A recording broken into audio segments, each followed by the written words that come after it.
a gente está começando mais um Agora Parabólica, agora com o professor Igor Lago Caribé, que é licenciado e bacharel em Filosofia pela Universidade de Brasília, com ênfase em História da Filosofia. Tem mestrado também em Filosofia pela UNB, na linha de pesquisa Ética e Filosofia Política, estudando a fenomenologia do espírito de Hegel, com foco na primeira parte da obra, que versa sobre dialética e consciência. Atualmente curso doutorado em filosofia pela UNB e tem a tese focada na filosofia do direito de Hegel. Possui ainda formação na não acadêmica em bioconstruções e sistemas agroflorestais, incluindo o curso avançado com Ernest Gotch. Não sei se eu falei de certo, mas nessa linha é ativista socioambiental e fundador do coletivo agroecológico Alcateia e da empresa de venda de mudas e serviços de consultoria Mudas para Mudar. Além disso, o professor Igor Caribé é professor da Secretaria de Educação e aqui do Instituto Federal de Brasília. Muito obrigado, Igor, pela sua presença, por ter aceitado esse nosso convite.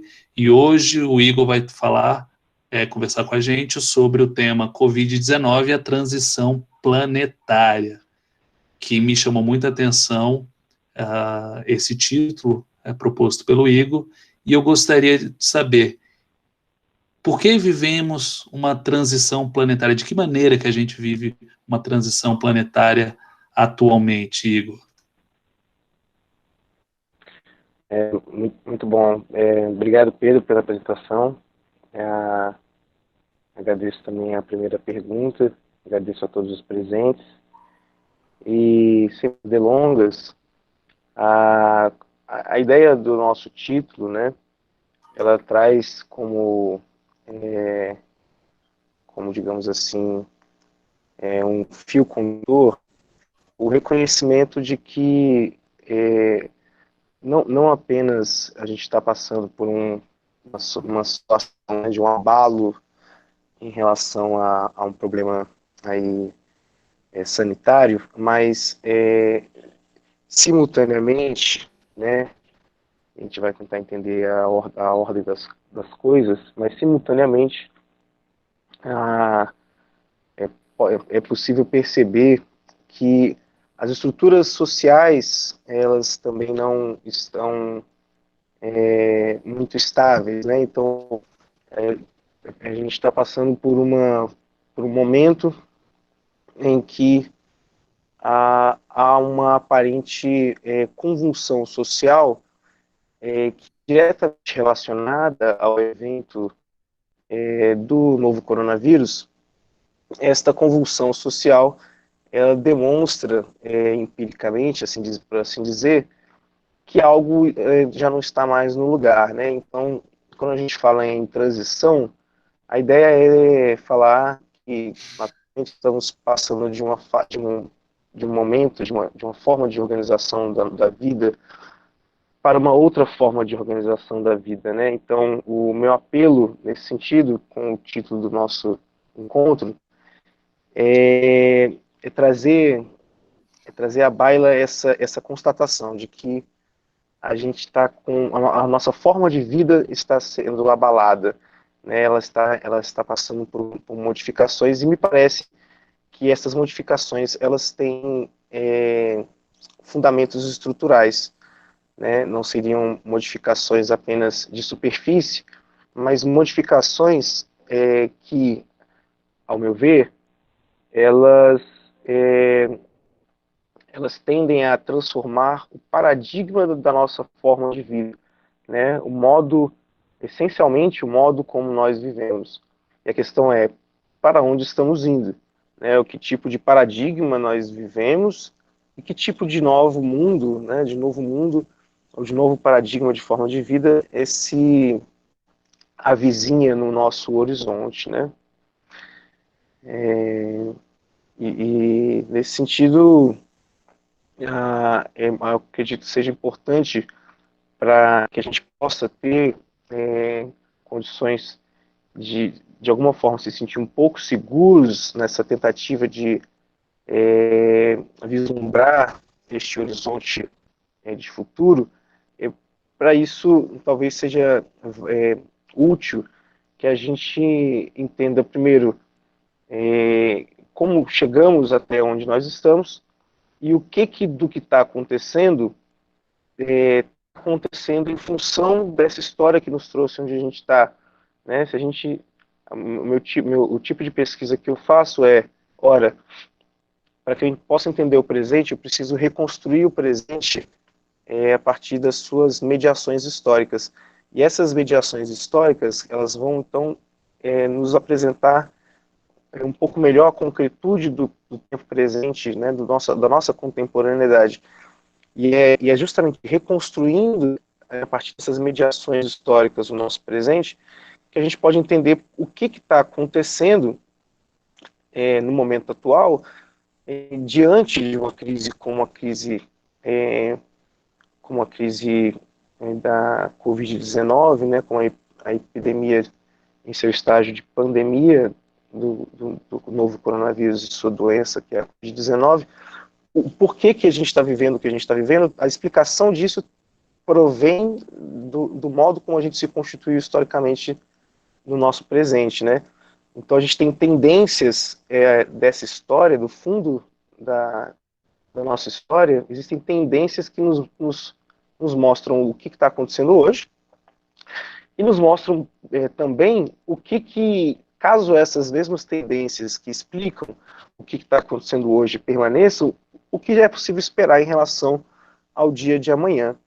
Então eu gostaria de tentar começar essa conversa justamente buscando reconstruir um pouco de como a gente chegou onde a gente está, né, e o que essa situação atual, em função desse passado, nos ensina em relação a para onde nós estamos indo, né? Mas o que eu quero dizer com ênfase de fato, não estamos indo para a normalidade, né? Não existe, como a gente vem falando, como vem sendo dito há um tempo já, não existe mais retorno à normalidade. Esse é o grande ponto da nossa conversa, enfatizar que não há mais volta, né?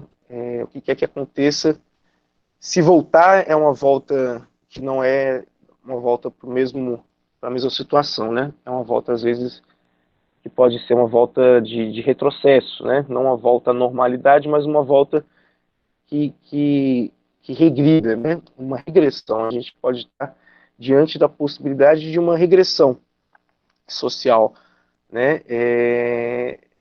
Ao invés da gente, eventualmente, o que pode ocorrer é que ao invés do planeta, do mundo, do Brasil, enfim, da espécie, né, da humanidade, ela, por assim dizer, né, uma palavra cara, né, mas por assim dizer, ao invés da gente melhorar, da gente se desenvolver, né, vamos assim dizer, entre mil aspas, ao invés da gente evoluir para uma situação de um mundo melhor, a gente pode estar diante de um cenário no qual nós tendemos a, a, a estabelecer relações sociais ainda menos dignas, digamos assim, do acúmulo da humanidade, né, do acúmulo histórico que, enfim, que de alguma forma nos traria para uma expectativa de futuro melhor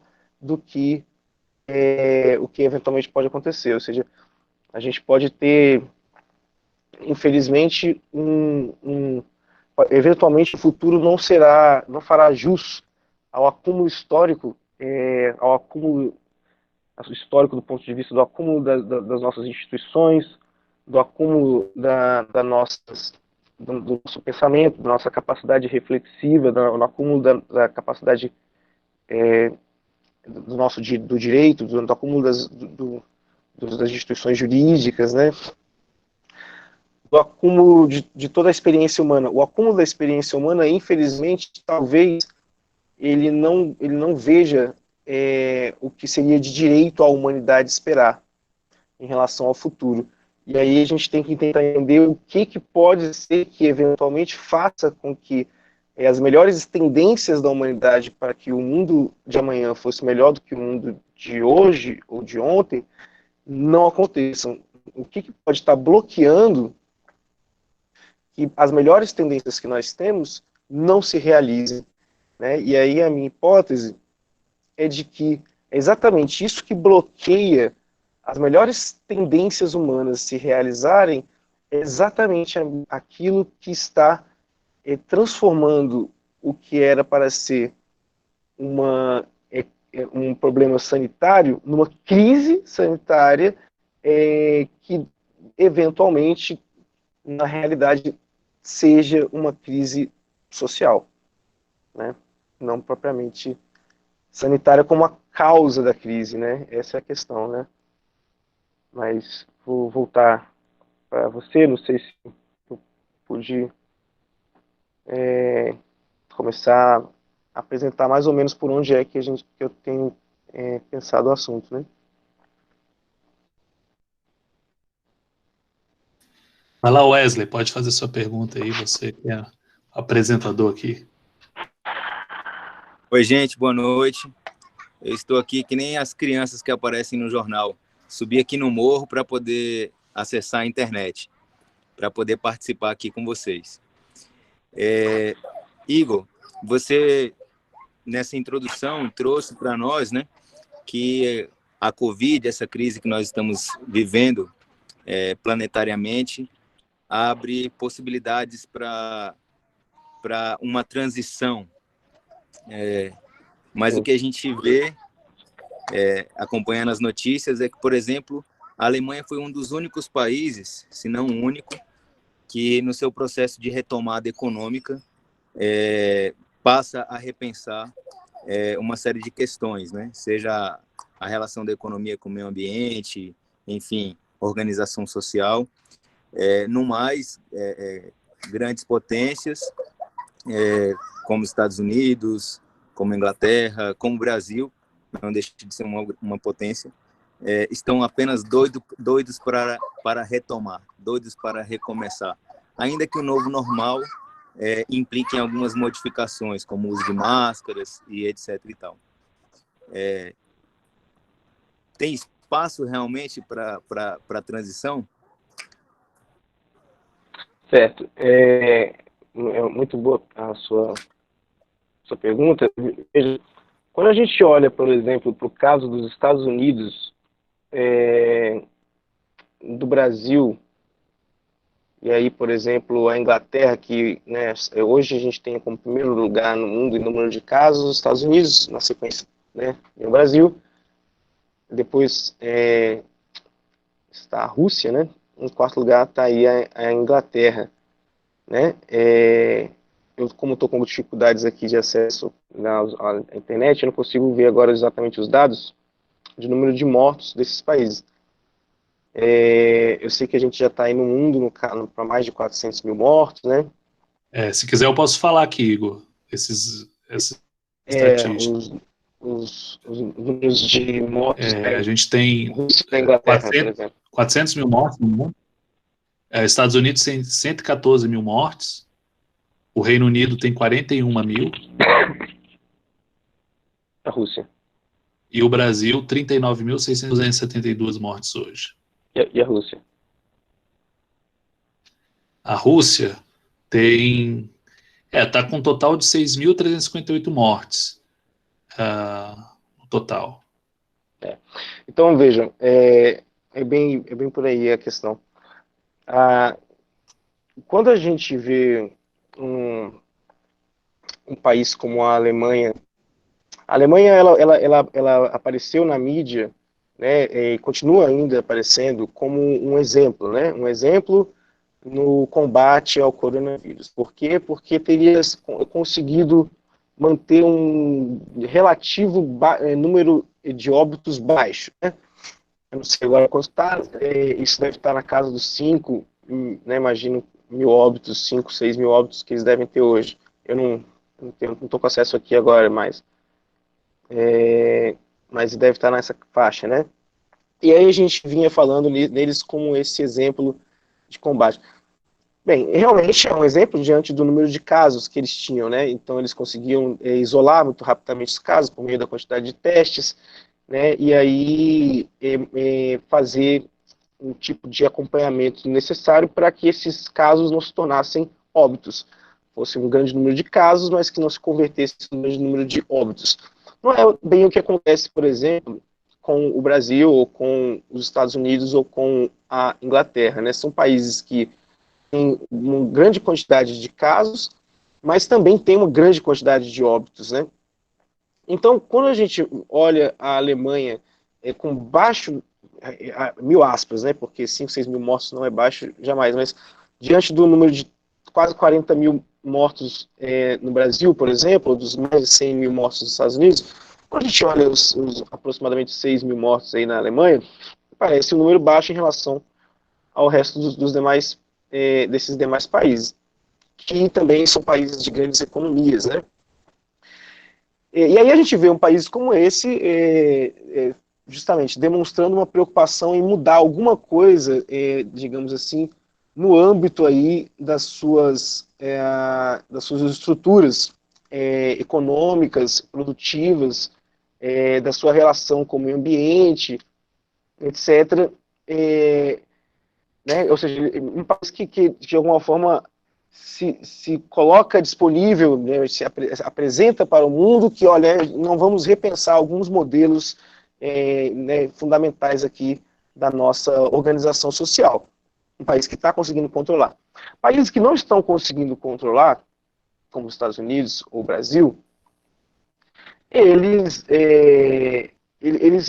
mostram exatamente um tipo de narrativa, né, de discurso em relação ao problema do vírus, que é que foi muitas vezes aquilo que a gente tem chamado de um discurso negacionista, né? Então, desde o início, né, os Estados Unidos se colocou muito resistente a lidar com a seriedade do que era o problema, né, e o Brasil, como de costume, seguindo os passos, né, da conduta, né, dos exemplos, ou do mau exemplo proveniente dos Estados Unidos. E você vê aí, nesse sentido, nações que parecem continuar insistindo, né, as nações que mais têm casos e mortes, e continuam insistindo na manutenção do tipo de ordem social que lhes é comum, ou ainda como eu estou dizendo, regredindo em relação a essas ordens que já eram relativamente comuns, né? Isso é mais complicado de dizer, mas o que os Estados Unidos, como é que é possível, né? O que nos ensina o fato de que Brasil e Estados Unidos, por exemplo, estão aí na ponta das contagens, né? E quais as semelhanças entre esses países, e por que em outros lugares do mundo, como a Alemanha, tem tido um tipo de reação em relação ao problema e às suas estruturas sociais tão contrária à que demonstram o Brasil e os Estados Unidos, né? Olha, primeiro, a primeira coisa que é preciso destacar é: o Brasil, os Estados Unidos é o país que tem o maior poder econômico do planeta, né? Então, a primeira coisa curiosa que a gente tem que ver é: uau, como é possível que o país com a maior condição financeira do mundo, um país que tem, né, enfim, uma presença comercial, né, uma força bélica, uma força institucional, né, enfim, tudo muito bem instituído, como é que eles se tornaram o país com a pior gestão da crise, né? E o que o Brasil tem de semelhante com os Estados Unidos nesse sentido?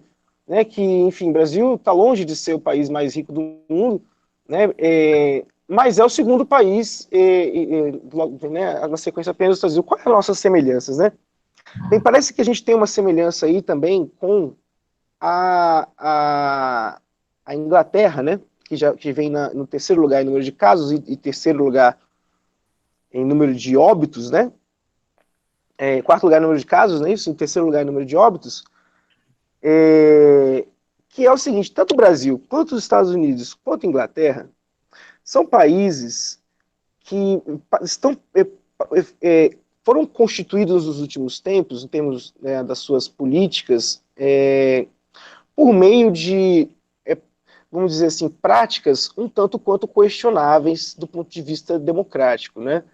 Então, existe uma semelhança aí no processo pelo qual esses três países hoje têm seus governos, né, que é o seguinte fenômeno, né, o fenômeno Steve Bannon, né, o fenômeno que tem aí também conhecido como Cambridge Analytics, né. Então são países que parecem representarem hoje no mundo, digamos assim, os principais expedientes de uma nova forma de fazer política, né, que foi uma forma pautada em campanhas midiáticas cuja principal plataforma dessas campanhas foram as redes sociais, né, por meio de tecnologia de informação de ponta, né, de muito dinheiro em tecnologia da informação, gerando as assim chamadas notícias falsas ou fake news, né, que não são nem notícias, né, nem sequer são notícias nesse sentido, né, porque, enfim, como é que pode ser uma notícia falsa? Né? Uma notícia tem que ser verdadeira, né, é uma contradição na própria palavra, né. Então, por meio de fake news, tanto Estados Unidos quanto Inglaterra, quanto Brasil, constituíram seus atuais governos. E aí a gente vê, por exemplo, lá nos Estados Unidos, agora a gente está em meio a protestos, né, no mundo inteiro, que apesar, ou talvez justamente por conta da Covid-19, protestos antirracistas, né, que se espalham pelo mundo inteiro. Aí você vê assim, nos Estados Unidos, o que os caras estão fazendo? A última notícia que eu tive foi que já foram mais de 10 mil pessoas presas nesses protestos.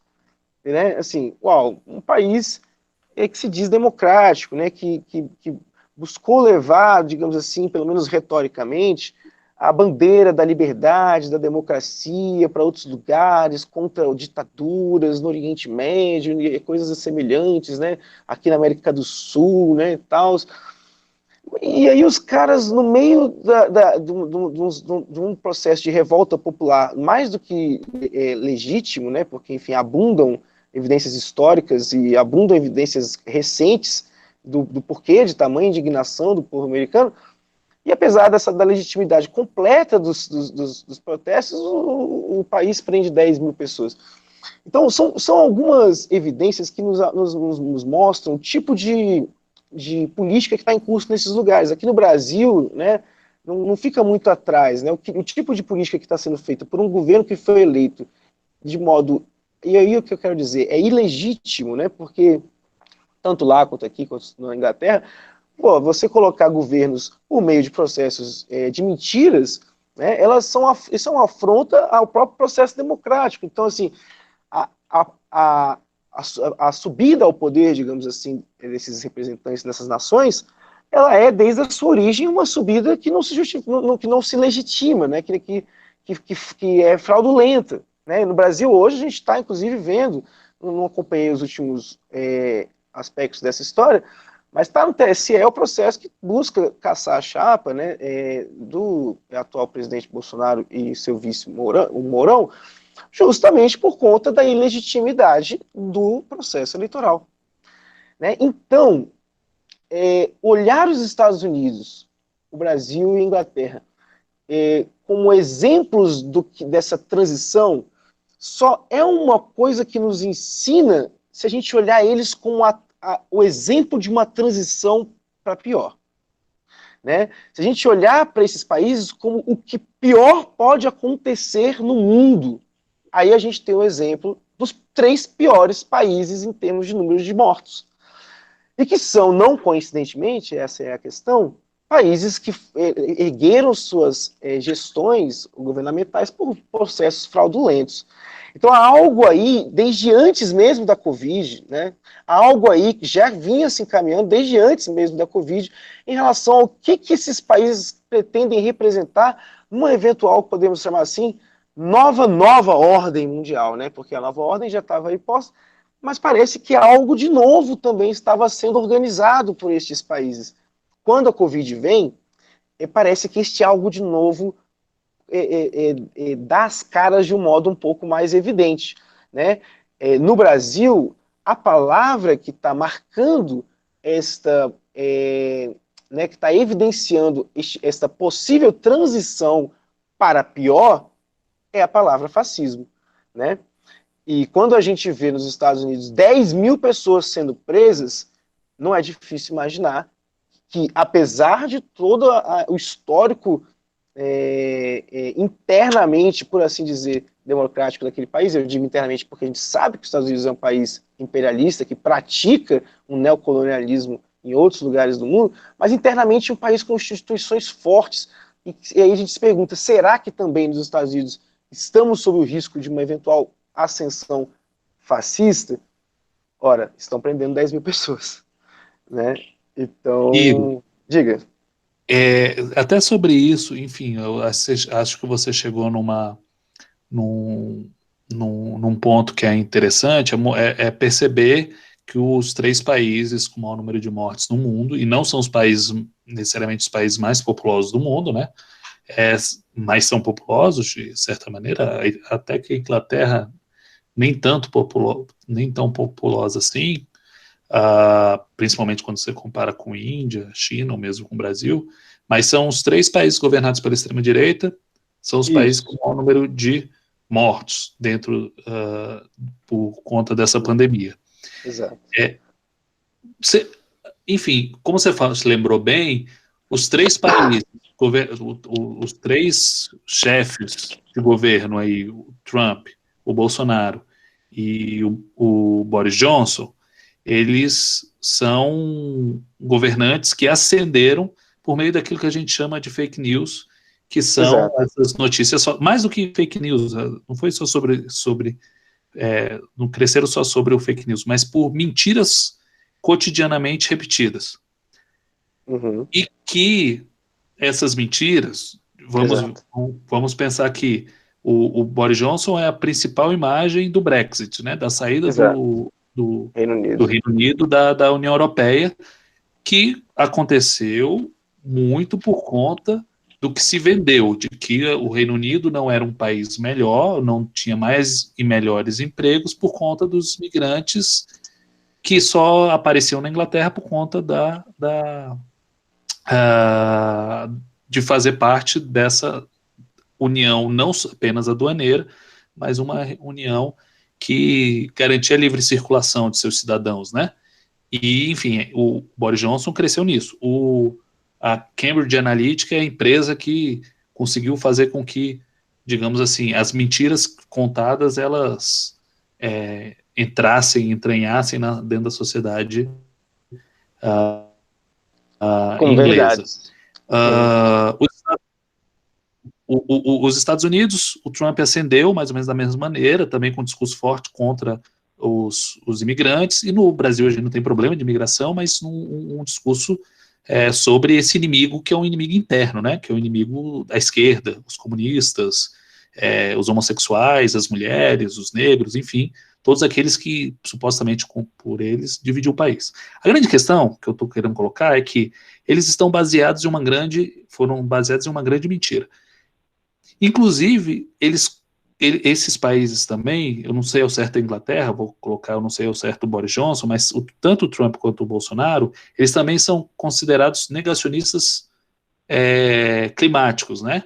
Que a ação humana não está interferindo, né? Eles falam que a ação humana não interfere no aquecimento global, nas mudanças climáticas que a gente vivencia.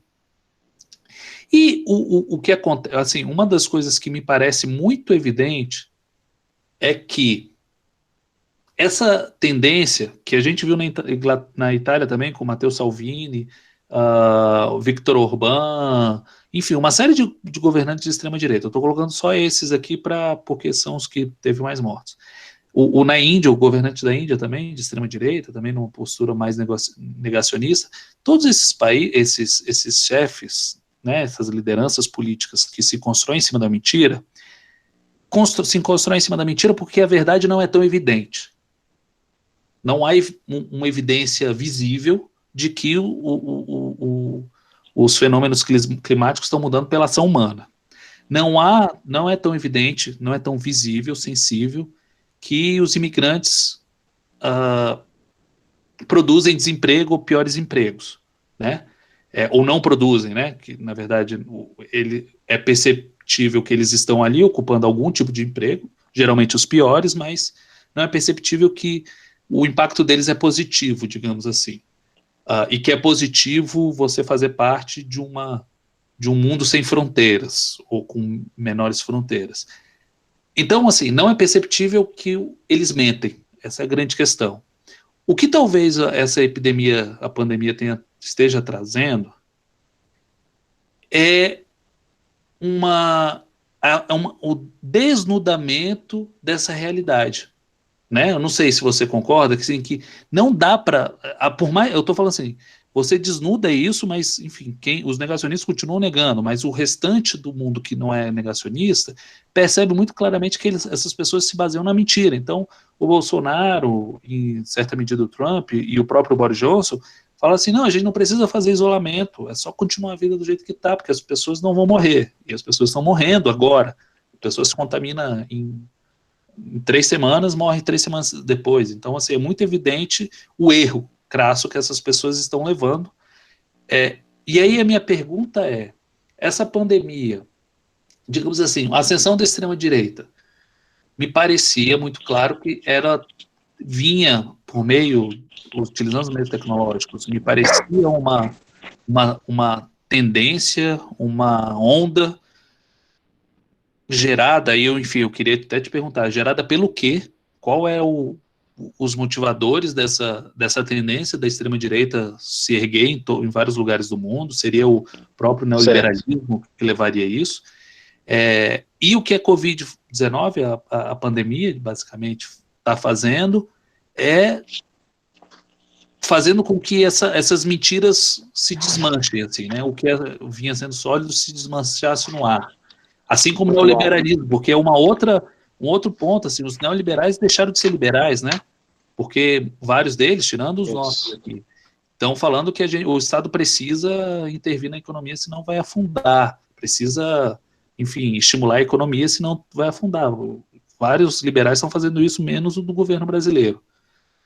Enfim, será que digamos assim, a gente não está vivenciando aí um momento de transição em que essa tendência de crescimento da extrema-direita, do negacionismo climático, do negacionismo científico, não é? E vamos colocar aqui, não é só climático, é o negacionismo da ciência. O terraplanismo vem crescendo, não podemos esquecer isso.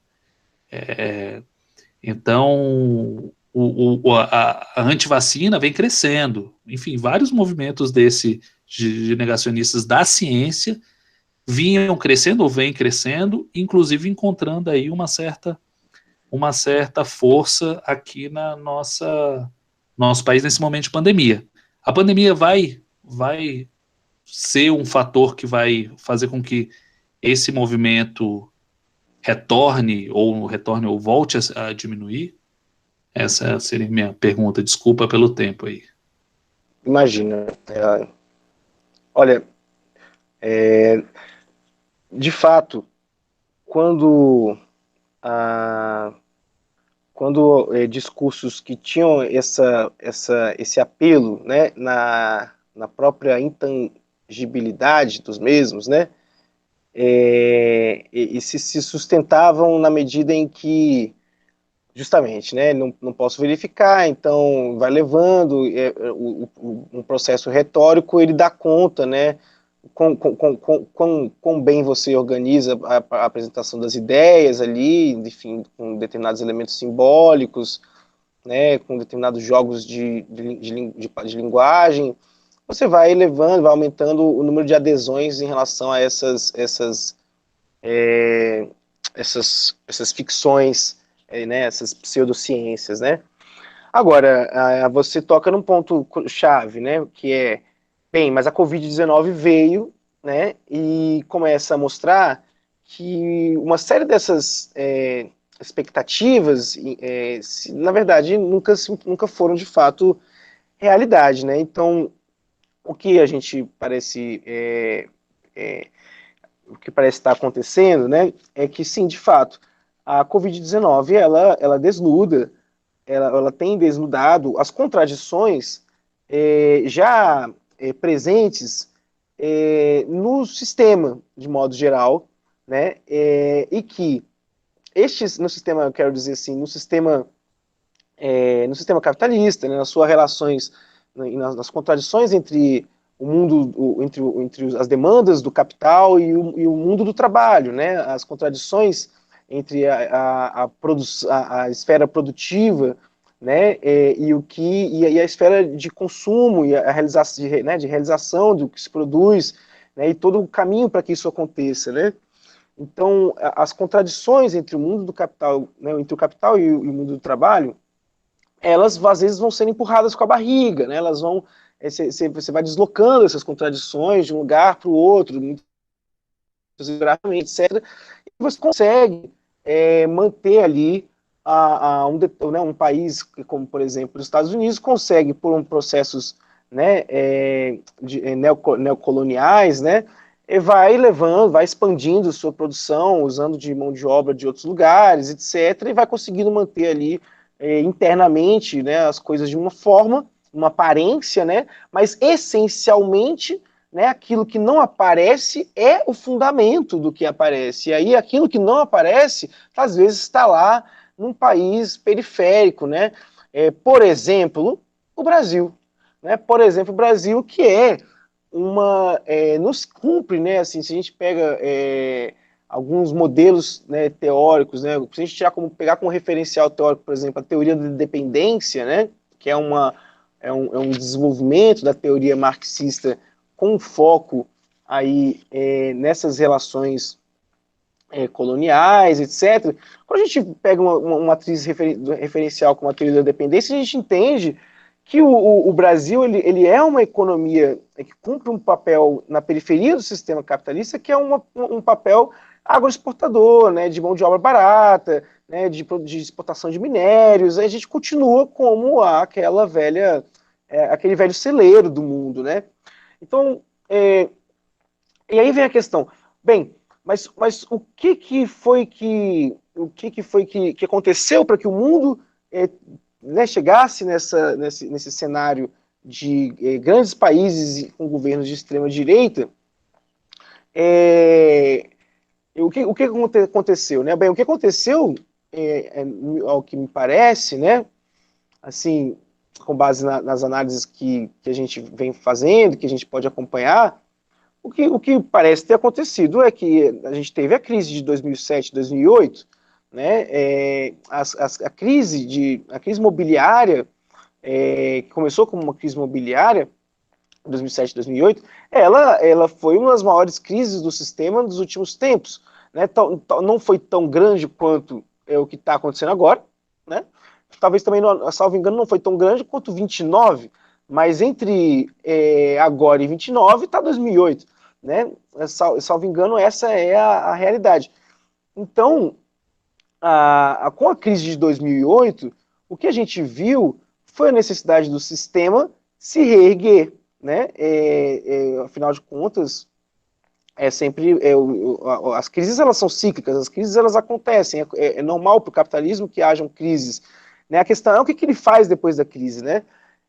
Então, de 2008, a crise de 2008 ela se alastrou durante muito tempo, né? Então, em certo sentido, a ascensão de governos de extrema direita no mundo, a minha análise é basicamente a seguinte: em função da crise de 2008, medidas de austeridade, né, políticas de austeridade, que seria, digamos assim, o comum diante de uma crise, né, diante de uma crise assim diante de uma grande crise, é muito comum que os governos optem por políticas de austeridade, apertar, né, as contas ali, sobretudo nos programas sociais, né, na saúde, na educação, etc. Então você corta ali de alguns serviços sociais, né? E passa a ter algum recurso financeiro para manter a economia, né? O grande problema, né? O problema da economia. Então, com essa, o que acontece é que com a crise de 2008, as medidas de austeridade elas não se demonstraram serem mais suficientes, né? Então não bastava mais aos estados tentar simplesmente cortar, apertar um pouco ali as contas do jeito que eles sempre fizeram. Então, o que eu quero dizer é, a extrema-direita, ela é o meio termo entre uma política de austeridade que não dá conta pós-crise e que, entre esta crise e essa extrema-direita, no outro lado, no outro oposto, no outro extremo, você tem aí que está a grande questão, eventualmente o cenário que é o pior dos mundos possíveis e que eventualmente se avizinha no nosso horizonte, que são os cenários dos regimes fascistas, né? Então, o fascismo, ele historicamente, ele aparece como este expediente do sistema capitalista que surge justamente quando medidas de austeridade já não dão mais conta. E aí, para você chegar lá, você tem o meio termo de um governo de extrema-direita. Agora, como para botar esses governos de extrema-direita por conta própria, era, digamos assim, enfim, você tem que passar pelo povo, né? Se a gente ainda está falando de democracias, e nós não estamos mais, né, a gente sabe, mas assim, se a gente ainda estava falando sobre democracias, a gente precisava dessa legitimação popular. Como não era possível, fake news, Steve Bannon e no Brasil, né, o Caixa 2. Né? Temos duas pessoas com perguntas aqui. Uma é a Karina e a outra pessoa é o Douglas. Por favor. Então, Karina, pode falar. Depois a gente passa para o Douglas, depois volta para você, tá certo? E o Wesley, se quiser falar também. Perfeito. Bom, boa noite. Parabéns pela iniciativa. Bom, a minha pergunta, na verdade, vai mais para pontuar algumas questões. Eu faço pesquisa numa comunidade indígena dos MBA-Guarani aqui no Rio Grande do Sul.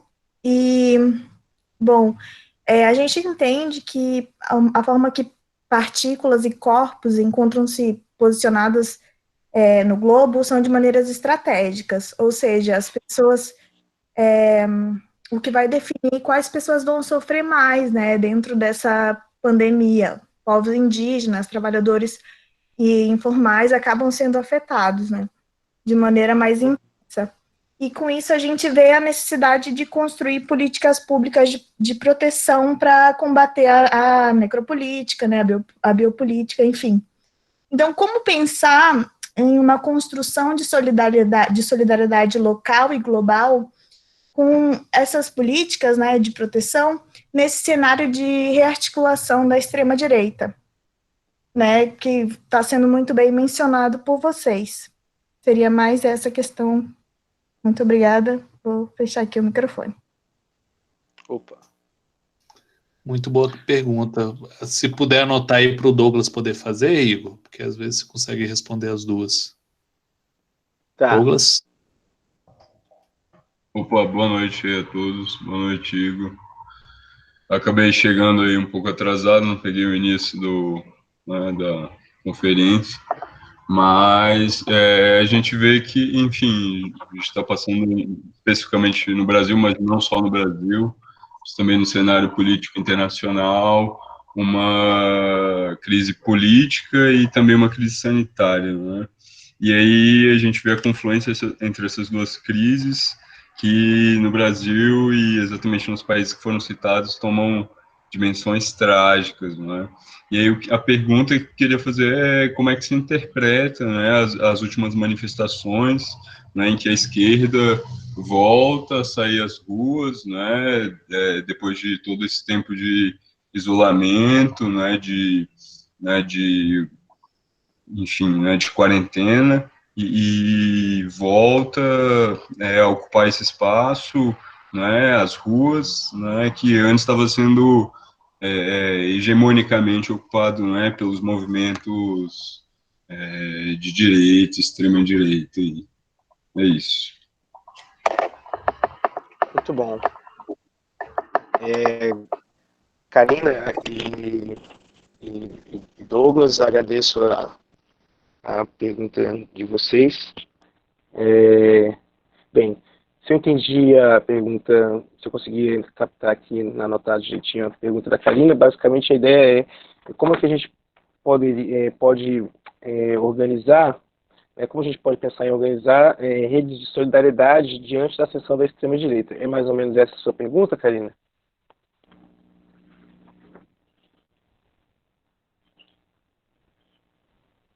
Ela respondeu aqui no chat que sim, é isso. Opa, isso, beleza, entendi. Tá. Bem, eu diria o seguinte, né? Primeiro que a palavra solidariedade é a grande palavra no que diz respeito ao combate ao fascismo nesse momento, né? Fascismo significa justamente, foi levantado pelo Pedro, uma das coisas que ele foi falando ao longo de uma das formulações de uma das questões, era como que esses países, justamente, que estão aí, né, na ponta dos piores casos, eles de alguma forma se apresentaram inimigos, né, sejam eles externos ou internos, né. Então, o fascismo, na medida em que ele é o desenvolvimento do liberalismo, que já não dá conta de resolver suas crises com políticas de austeridade, o fascismo ele é a radicalização do capitalismo, né? O fascista normalmente ele já não acredita mais assim nos modos tradicionais da economia liberal resolver seus problemas. Justamente ele é a negação do modo tradicional do liberalismo, que é um modo, digamos assim, de funcionamento típico do capitalismo, resolver seus problemas. Então o fascismo é o desenvolvimento do capitalismo, né?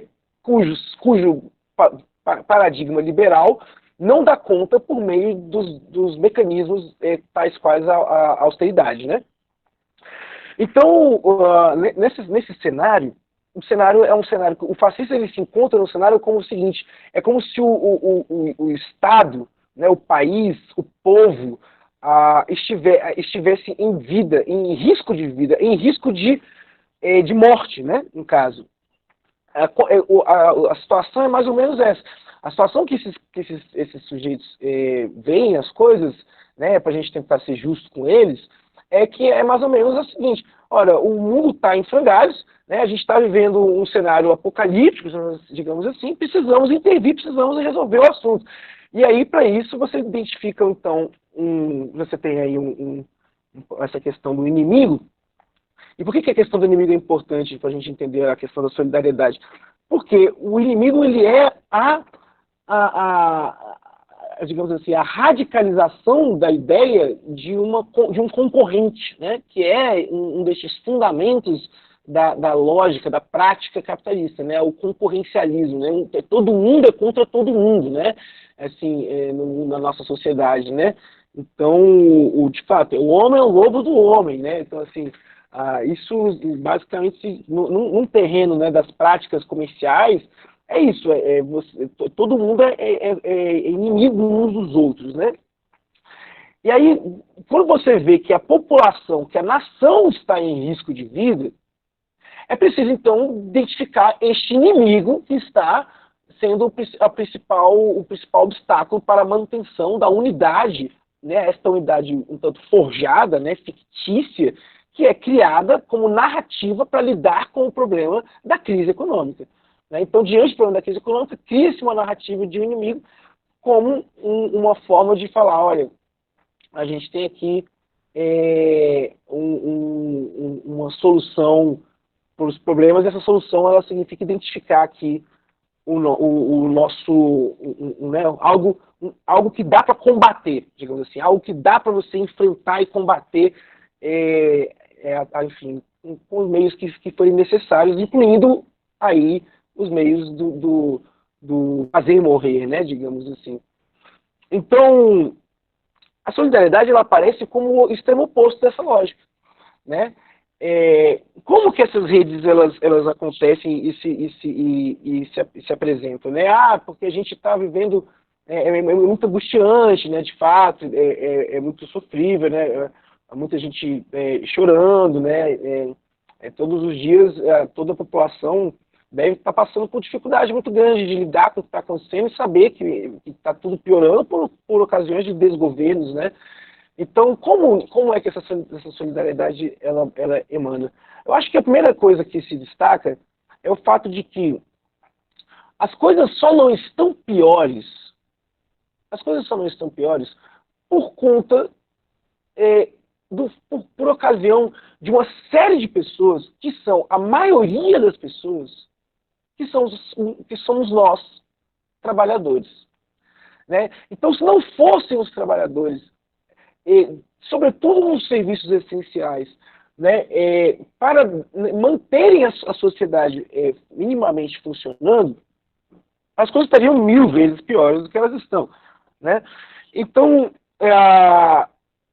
por este prisma, a gente já tem uma via de solidariedade, né? A solidariedade da classe trabalhadora, né? Então, não é por acaso que o Brasil quase que todo passou a levantar a bandeira antifascista. A bandeira antifascista, por mais que hajam, né, por mais que hajam às vezes confusões, digamos, não é confusão, mas por mais que hajam às vezes um certo desconhecimento, né, natural, tudo certo, mas em relação às suas origens históricas e conceituais, mas a bandeira antifascista, ela tem um vínculo direto com o anticapitalismo. Então, por mais que a gente não tenha necessariamente, explicitamente, por mais que o povo brasileiro em geral não tenha explicitamente, necessariamente, a consciência deste fundamento anticapitalista do fascismo, ele está lá. Ele está lá. Então, ainda que inconscientemente, o Brasil praticamente todo, na sua maioria, né, na luta contra o Bolsonaro, que hoje apresenta-se como uma luta por uma gestão possível da Covid-19, porque é o maior problema que a gente tem hoje em relação à pandemia é o presidente da República. Então, a luta antifascista, ela obviamente tem como foco a luta contra o desgoverno de quem está impedindo que a gente lide com o problema que a gente tem, né? Só que é uma luta que, quando aparece como antifascista, ela se aparece como anticapitalista. Então, a gente já está vendo esses vínculos de solidariedade surgindo.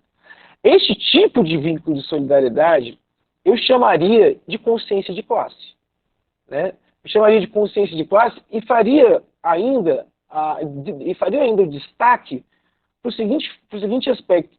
A consciência de classe, ela parece ter uma relação justamente muito íntima com conceitos como solidariedade, com conceitos como, por exemplo, a caridade, né? O conceito cristão de caridade, o caritas. Né? O conceito de consciência de classe parece ter algo muito íntimo, como, por exemplo, o conceito de amizade política em Aristóteles, né? Que é um conceito já não tão conhecido, mas que vai falar justamente em como que o cidadão na polis, ele tem um vínculo entre si por amor à própria cidade, por amor à própria polis.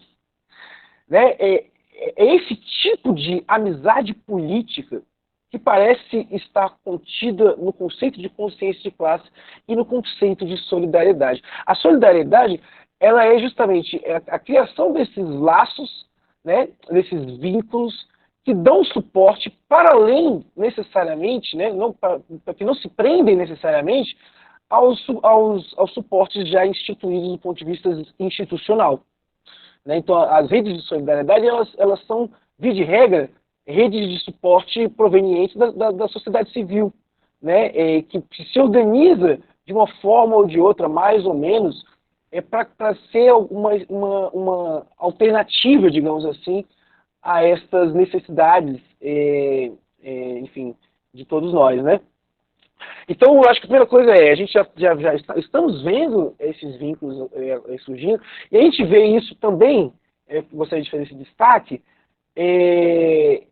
A gente também vê isso acontecer nas periferias, né? Assim, isso tem acontecido muito em muitas periferias do Brasil afora. Aqui em Brasília são muitos os casos também, né? Onde alguns grupos, alguns movimentos organizados, né, têm criado aí verdadeiras redes de solidariedade no sentido de levar alimentos, né, no sentido de prestar assessoria jurídica, né, nos sentidos os mais diversos de vestimentas, né, de questões de produtos de higienização, né? Quando sei lá, quando o governo, por exemplo, ele se coloca para oferecer, assim, né, vamos formular melhor. Quando a proposta do governo, por exemplo, de R$200 para ajudar nas pessoas de baixa renda na situação da pandemia, quando surgiu, de imediato foi a solidariedade da população organizada que conseguiu, por exemplo, na luta política, mas é uma luta de origem na solidariedade, subir essa margem, por exemplo, para R$600, né, esse auxílio, né? Então, eu diria que a gente poderia ir por aí, né? Mesmo diante da ascensão da extrema-direita. Pelo contrário, sobretudo em função da ascensão da extrema-direita. Eles vão trabalhar com a lógica do amigo e do inimigo. E a gente, portanto, tem que entender, eles já declararam guerra contra o povo em geral, o foco deles é a economia, é manter o funcionamento do capitalismo. O que eles querem é manter o funcionamento do capitalismo. Para onde estamos indo se esses caras ganham a luta da Covid? Estamos indo para uma nova forma de capitalismo que vai durar aí um bom ciclo. Vai ser um capitalismo de novo ciclo, né, com condições de exploração muito mais acentuadas e rígidas, controladas, né, muito melhor administradas. É isso que a gente vai viver caso a outra frente nesta luta, que é a frente da solidariedade, não vença. Né? Então, mais do que nunca, a gente se organizar localmente, por meio dos movimentos sociais locais, né? A gente tem muitos, em todos os lugares, sempre tem um grupo de pessoas organizadas querendo e fazendo o que deve ser feito. Né? Então, se organizar localmente é muito importante, mas não se esquecer, preferencialmente nunca, mas sobretudo agora, da nossa consciência de classe. De que lado nós estamos de uma relação cuja contradição fundamental é a contradição entre capital e trabalho. Né? Bem, em relação à questão do Douglas, do que eu avalio sobre as manifestações de esquerda, né, diante do que estava aí posto em relação às manifestações que vinham ocorrendo, né? Olha, Douglas, a esquerda, né, vamos dizer assim, foi quem vem pautando, né, foi quem vem ainda pautando, sobretudo, a importância do isolamento social. Né? O isolamento social, ele é uma das poucas coisas que desde o início de quando a gente passa a saber das características epidemiológicas do coronavírus e da sua doença Covid-19, desde o início, das poucas coisas que é consenso, olha, trata-se de uma doença infecto-contagiosa, portanto, evitar contato é uma alternativa eficiente, né? Ela é eficaz contra a disseminação do vírus. Então, o grande objetivo para a gente resolver o problema da Covid-19 é parar a transmissão, né? Ela é uma doença de fácil contágio, então para que a gente evitar isso, a gente precisa se isolar e manter aí o máximo possível o distanciamento social. No entanto, a gente tem no Brasil uma situação muito peculiar, né? E é claro que isso também não se resume ao Brasil, no caso, as manifestações, vamos dizer, de esquerda que estão surgindo, mas aqui no nosso caso a situação é muito peculiar, porque apesar da gente saber a importância do discurso, né, e da prática de ficar em casa, na medida do possível, né, a gente sabe também que a primeira causa que dificulta esta necessidade foi o próprio governo federal, o executivo federal, né? Então, assim, eu não sei dizer se é a desarticulação ou é a articulação, porque a cada vez as coisas parecem ser mais intencionais, né? Então, assim, eu vou dizer, assim, a articulação contra a resolução dos problemas, né? Porque não há como...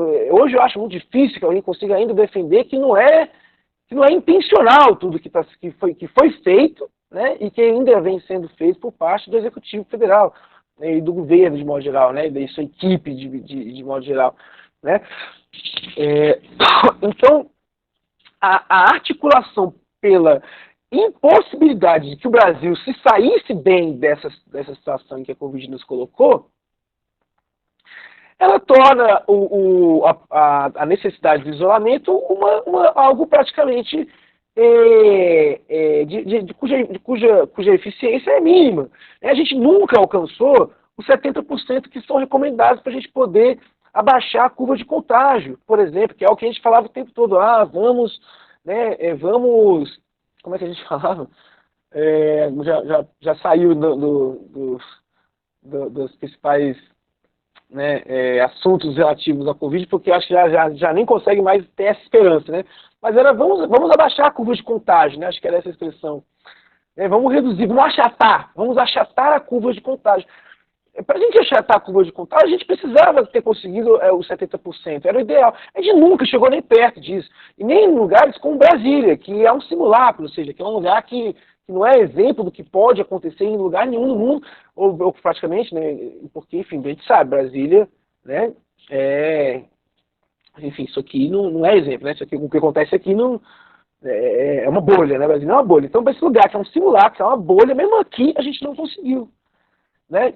Então, ao mesmo tempo, as manifestações da direita, como você colocou, estavam acontecendo, vamos dizer manifestações da direita nesse sentido, mas talvez o mais correto fosse manifestações dos fanáticos, né? Porque é pior do que de direita, né? Porque, enfim, com a direita você às vezes ainda consegue dialogar. O fascismo, vamos frisar isso, não tem diálogo, né? Com o fascista você não conversa, mas não é que você não conversa porque você não quer, é porque ele não é capaz. E eu, assim, eu não estou querendo, eu não estou sendo, não estou tipo tirando onda, né? Não estou querendo, não estou com preconceito, não é isso. É assim que funciona, né?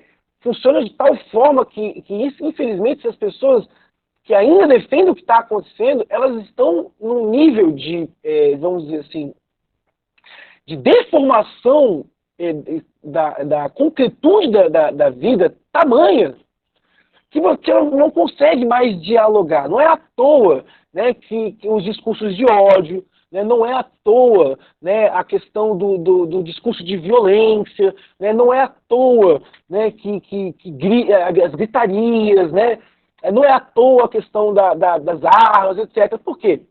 Porque todos esses elementos são elementos que apontam para a impossibilidade do diálogo, né?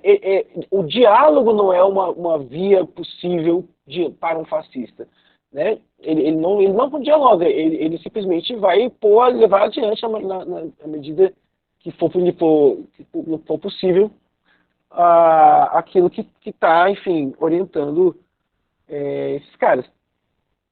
Então, se não tem diálogo, e os caras estão na rua com um desgoverno que só faz piorar as coisas, e cada vez que esses caras vão na rua, as coisas obviamente pioram. Eu acompanhei, eu vi as primeiras manifestações lá do dia 15, lá de 2 meses atrás, eu falei, olha, daqui a 15 dias o negócio aqui vai estar muito louco. Foi o pior dia de todos, foi o ápice da pandemia, foi 15 dias depois das primeiras manifestações, as maiores manifestações desse pessoal. Então, assim, era óbvio, né, que isso ia acontecer. E o governo, né, enfim, incentivando.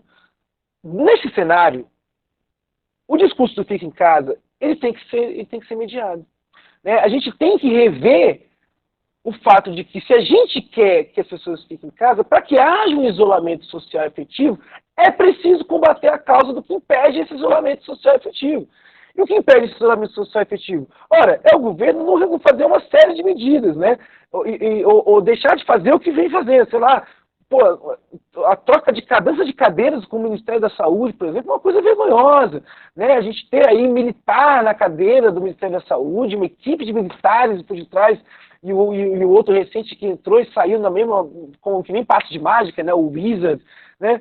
Então, todas essas, a questão da dificuldade em liberar os recursos, né, do auxílio, né, e agora quer cortar, né, e a questão do negacionismo, né, e toda essa questão também levantada aí, como disse a Karina, né, a gente está vendo que a doença, ela chegou de primeira classe, né, no mundo de modo geral, mas assim que ela chegou pelos ricos, vamos dizer assim, por quem tem condições financeiras, assim que ela se espalhou nas grandes metrópoles, que obviamente eram os primeiros lugares que ela iria, nas cidades turísticas, cosmopolitas, as grandes metrópoles, obviamente são os primeiros lugares onde a Covid ia chegar. Mas assim, chegando lá, essas pessoas, a classe média, a classe alta desses países, tem condições financeiras para fazer tratamento, para fazer teste, para fazer o quê? Ou para nem fazer nada, sair espalhando, mas quando der um problema, pode se internar no melhor dos hospitais disponíveis, está tudo certo. Quem não pode fazer isso é justamente quem está na condição de classe trabalhadora, né? E, sobretudo, daquela classe trabalhadora mais precarizada, né? com empregos que não sejam empregos formais, né? ou no desemprego. Né? Não por acaso que a primeira pessoa que morreu no Brasil foi uma empregada doméstica, né? Justamente de uma patroa que foi uma mulher que, eu não sei se foi ela, se foi o marido, que tinham vindo da Itália, justamente, se não me engano, com a Covid, né? E pôde se permitir as condições necessárias para que isso não fosse um problema para eles, mas não permitiu mas não criou as condições necessárias para que isso não fosse um problema para a sua empregada doméstica. Né? Então, para concluir, Anderson, eu diria assim, Douglas, né? As manifestações de esquerda, hoje, eu vejo elas com grandes olhos, com ótimos olhos, porque eu vejo um retorno de uma esperança de que, mesmo diante de uma ascensão fascista que está em curso no mundo inteiro, e que o Brasil é um dos laboratórios mais explícitos disso, ainda assim, e diante dessa quantidade absurda de mortos, o povo está cada vez mais caindo na real em relação à verdadeira causa do problema. A verdadeira causa do problema chama-se um projeto fascista em curso no Brasil. E esse projeto, ele tem índole genocida. Não à toa que estamos caminhando para os 40 mil. Provavelmente vamos chegar aí a algo próximo de 100 mil mortos até o fim desse mês. E daí para pior. Né? Então, sim, após as manifestações, acho que quem não está em grupo de risco, quem tem condições de manter um isolamento, né, enfim, independentemente da sua condição social, se você puder estar nas ruas com segurança, faça isso. Porque disso depende que a gente não tenha que voltar às ruas. Isso depende do nosso isolamento social efetivo, como uma das únicas saídas que a gente tem hoje para a Covid-19. Muito obrigado, Igor. Wesley, eu acho que você puder, já que a gente avançou aí, temos mais de 1 hora e 11 minutos, de acordo com meu relógio aqui. Wesley, se quiser fazer as considerações finais, já que eu iniciei o encontro.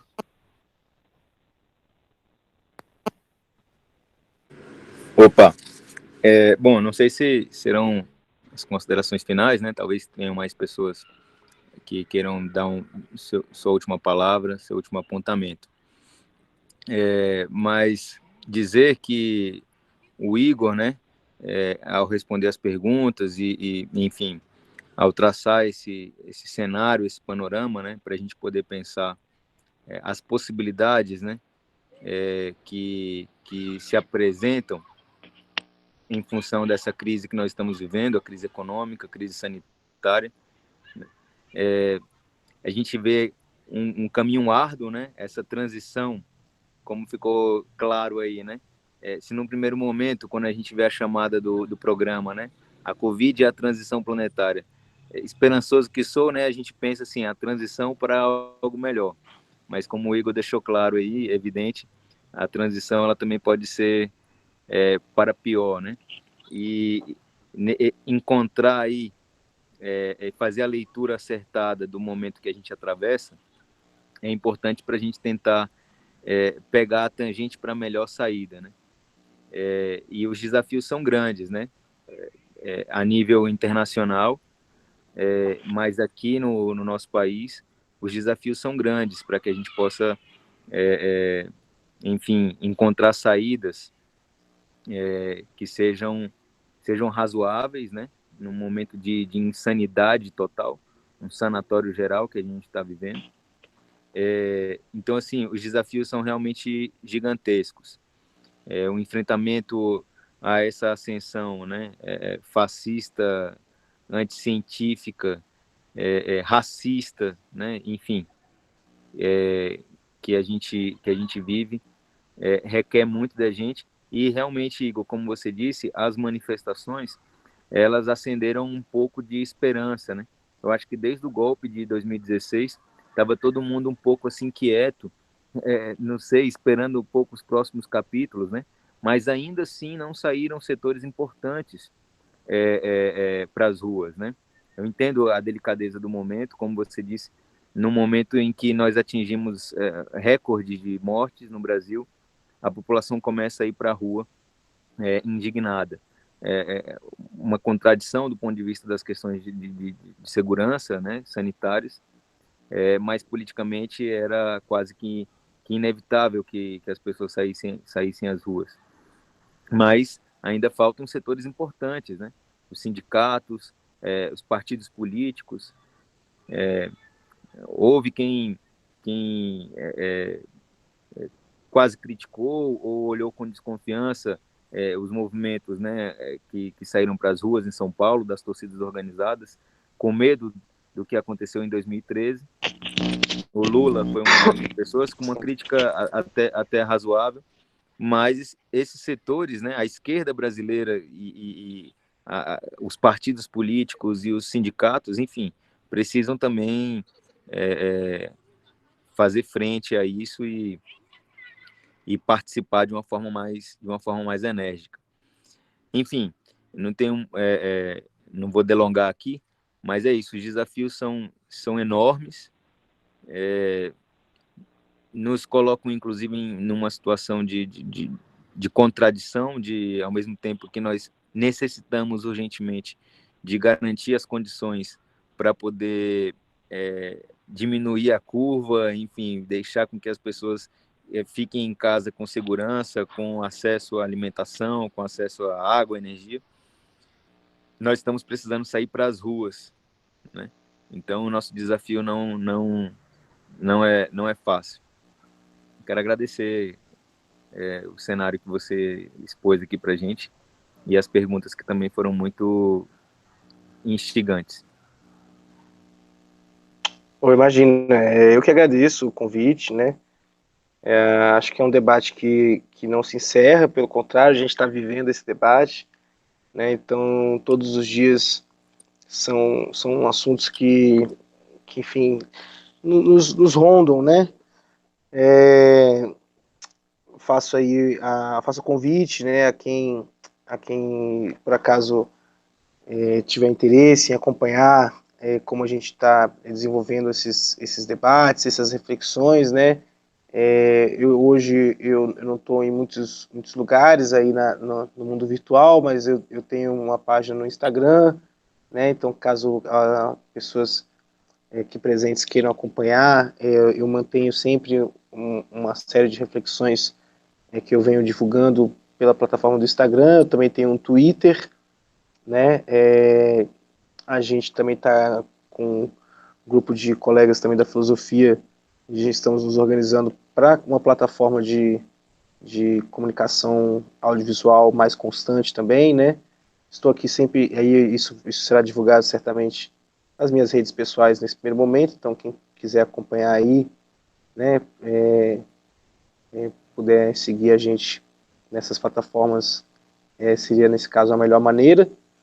E também me coloco permanentemente à disposição aqui do projeto Ágora Parabólica, para novos debates, novas conversas, né?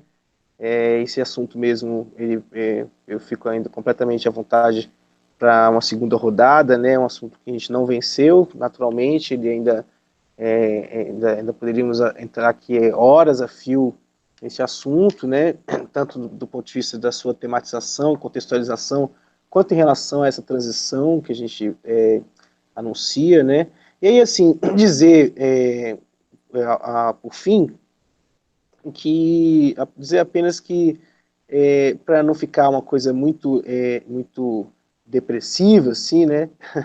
Dizer que existem também sinais, né? Também existem tendências de que um mundo melhor, sim, também pode estar no horizonte, né? O que vai definir o que virá, né? Um dos principais fatores, sem dúvida, como em toda a história, será a pressão popular, né? Então a gente volta para a questão da Karina, né? A organização entre as pessoas, né? A criação desses vínculos de solidariedade, se organizar, entrar no movimento, fazer parte de alguma forma que seja, de algum tipo de organização, hoje é algo muito importante, né? Acompanhar os debates, né? Divulgar os debates, né? Esse tipo de trabalho aqui, se puder divulgar, fortalece muito, porque a gente precisa constituir uma massa crítica capaz de disputar com quem sequer dialoga com a gente e que, na medida do possível, quer colocar o projeto deles à força, né? Então, como vai dizer Jean-Jacques Rousseau, quando é a força, vamos parafraseando no caso, né? A gramática da força é avessa do direito, né? E nós hoje, diante da ameaça fascista, a gente realmente precisa voltar a uma tecla que às vezes a gente se esquece, né, da sua importância no dia a dia, mas que nunca, né, como atualmente, nos últimos tempos, nunca tanto quanto atualmente, ela se mostra importante, que é a tecla da democracia, né?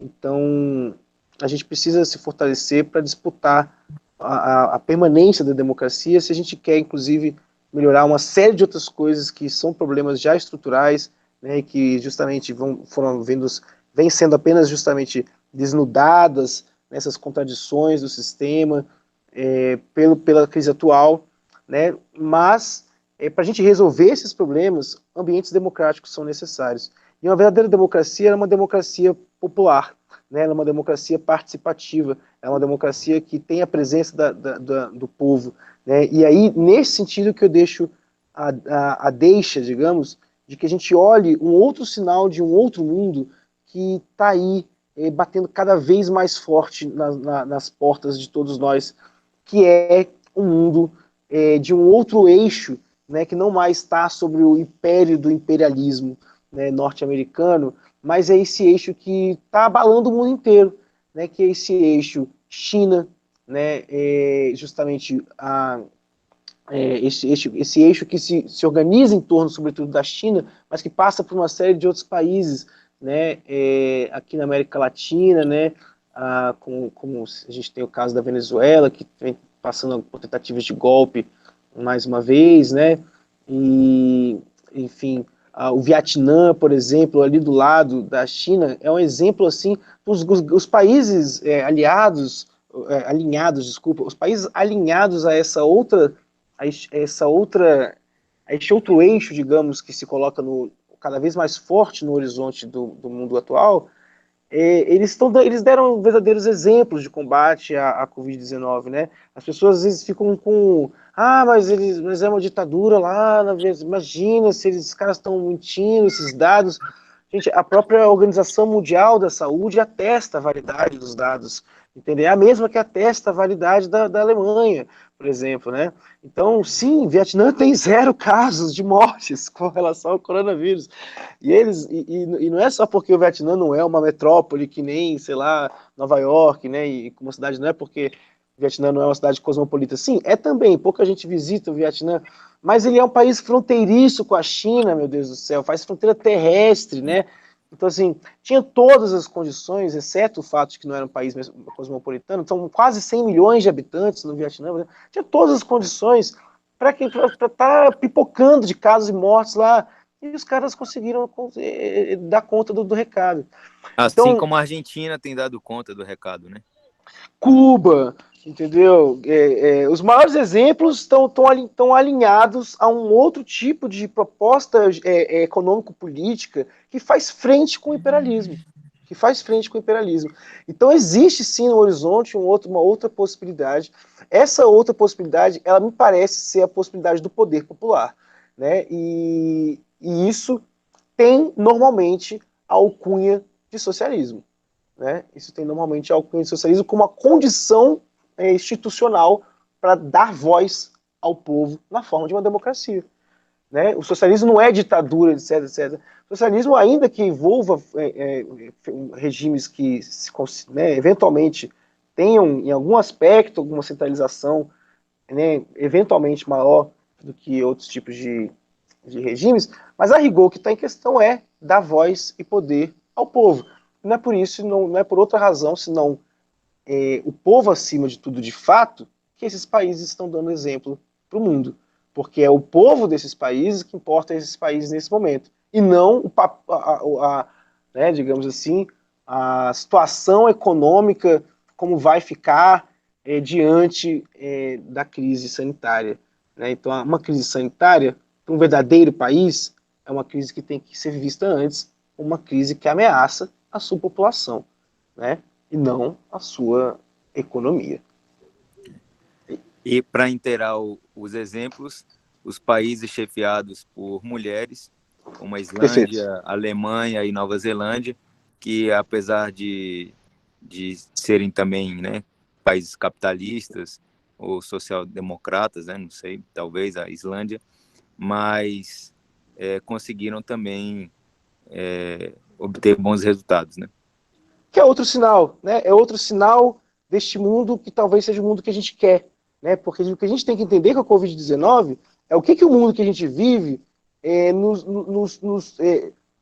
que o mundo que a gente vive está fazendo acontecer, o que no mundo que a gente vive é a causa do que a gente está vivendo, né? E quais são os sinais de um mundo melhor, de que um mundo melhor é possível? Os sinais de que um mundo melhor é possível, eles são vividos por outros países. E aí a gente tem justamente esses exemplos. E quando a gente fala das mulheres dando show também na gestão da Covid, a gente está falando de um paradigma que muito provavelmente poderíamos falar nesse sentido em paradigmas matriarcais de gestão pública da vida. Né? Então, o patriarcalismo ele faz parte do conjunto dos elementos, né, que constituem o paradigma de socialização política e econômica que a gente vive. Né? Então, olhar o exemplo dessas gestões bem-sucedidas por ocasião dessas lideranças mulheres é uma forma da gente ver que o mundo que a gente quer, entre outros aspectos, tem provavelmente na sua essência uma característica matriarcal.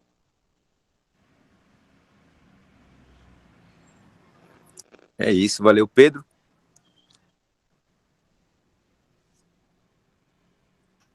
Valeu, obrigado. Muito obrigado, pessoal, aí, ficou até o final. Então a gente Obrigado, vai pessoal. com essa disposição de solidariedade e mensagem positiva, a gente vai encerrar mais um Ágora Parabólica e convidá-los para um próximo